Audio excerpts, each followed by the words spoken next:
Welcome back to Good Day Columbia. Time right now is 8:10, and I am here alongside our producer, Jason O'Neill. We both had the opportunity to take part in the Richland County Sheriff's Department Media Academy. Jason, welcome to Good Day Columbia. Well, of course, he's always here, but go ahead, Jason. Thanks, Friendy. Now, that academy allowed us to become deputies for the day, and we also went through real-life scenarios that deputies might face on a daily basis. That's right, to better understand what it means to be a law enforcement agent. Joining us right now to talk about the academy is Lieutenant Curtis Wilson. Good morning. Good morning. How Pleasure to be here. Yes, Yeah. Jason. Now, you all have been doing this academy for 4 years now. Approximately 4 years, yes, sir. Why do you think it's so important for the media to take part in this?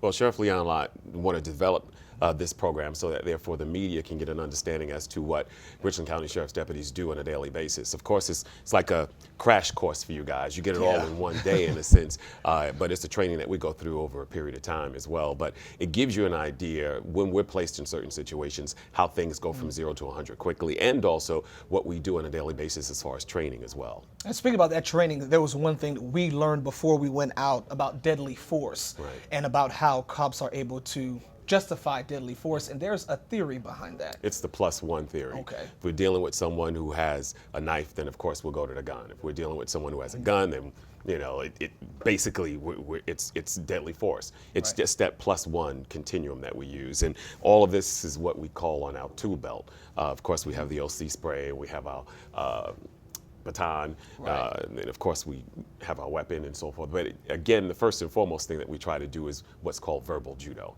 And that's using your mouth first to try to de-escalate the situation. It's not always about going hands-on or using any of the weapons. It's about being able to de-escalate. But again, that all depends on that situation that you're in at that time. Gotcha. Now, one thing I found interesting is that the deputies actually had to be tased before they're allowed to use the taser. Yeah. And I actually went through it myself. Absolutely. That's the thing we have to go through as well. We have to go through the OC spray, and then also the taser as well. That way we get to understand what you're going to be dealing with. Really quick, we actually have that video. We actually have that video of him being tased. Here it is.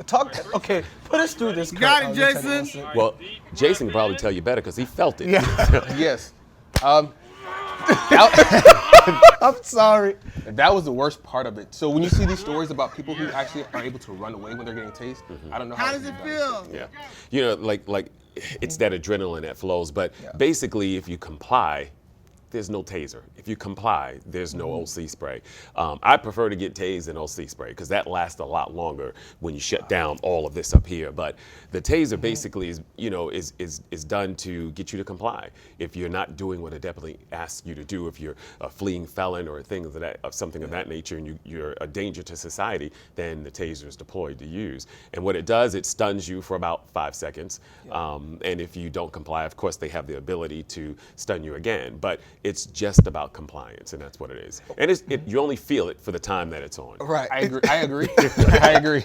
One of the things too, Curtis, we had a chance to do was PT. The physical training. Yeah, that we did. a part of it, and I have to be honest. At first, we thought it was, this is fine, but it was kind of intense. My ego got bruised. It takes a lot my out of ego it. got bruised too. And again, that's something that the sheriff has implemented as well with the Richland County Sheriff's Department, making sure that his deputies are physically fit at all times. And so therefore, he puts us through this training. And you see it's as long as you complete it within 2 minutes and 41 seconds, I believe. I can't remember what the exact time is. As long as you complete it within that time limit, you're good. A lot of folks feel when they see it, I could do this. It's pretty simple and easy. But once you get into it and you do it, you realize it'll take a lot more out of you than you thought. And again, it's not about speed and it's not about strength. It's about endurance. It's about being able to last. And you went through it. Tell what happened. Yeah, I did. And just like you said, I saw the course and I thought Tell them what you did.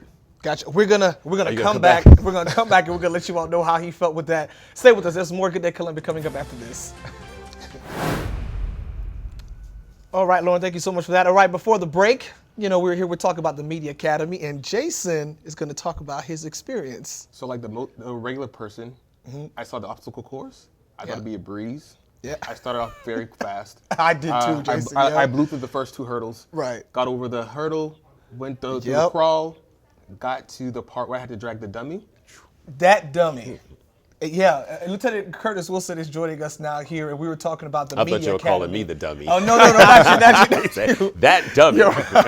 The last Friday, we had a chance to take part in the Richland County Sheriff's Department Media Academy, and what Jason said, that dummy part, Yeah. It was kind of intense. That's the one that usually gets, it weighs about almost 180 pounds, 190 pounds, and you have to drag it a certain feet and back around the cone. And then at the end, for us, we have to put a tourniquet on it. So it's one of those things, again, it's about endurance. And it will take a lot out of you if you're not in shape. But again, we wanted you guys to see what we do and feel. And sorry, we don't have the video to show you guys as far as the obstacle course and what you have to do, but it's a whole bunch of different scenarios that you have to, obstacles that you have to attack when you go through this course. But after you're done, you actually feel like you've gone and done something. Oh, yeah. But I can say I had the second best score of the day. Yeah, he did. You did? Yeah, he did. Jason had to say he did. I think he did 119 or something like that, or 133. 133. But see, he beat me. I had 2. Then he was spent for about almost an hour after. That's what But you hung in there, though. But Right, you did it. he did. But you did it. That was good. One of the other things that we talked about too was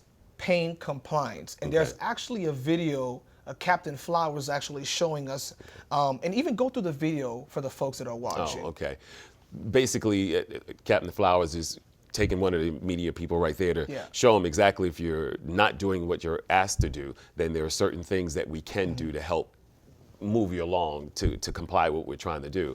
Again, first off and first and foremost, the sheriff always wants us to use verbal judo to actually talk about what we want you to do. If we want you to move from one place to another place, we'll actually, of course, ask you nicely a couple of times, but after that, then we move to the next step, which now, since it's a non-lethal situation, then we'll do what's called pain compliance, whether it's using techniques that we do with the arms, or we even may use pressure points, something to that effect to get you to move, to go do what we're asking you to do. And that's what she's doing and teaching you guys. And it was pretty painful. So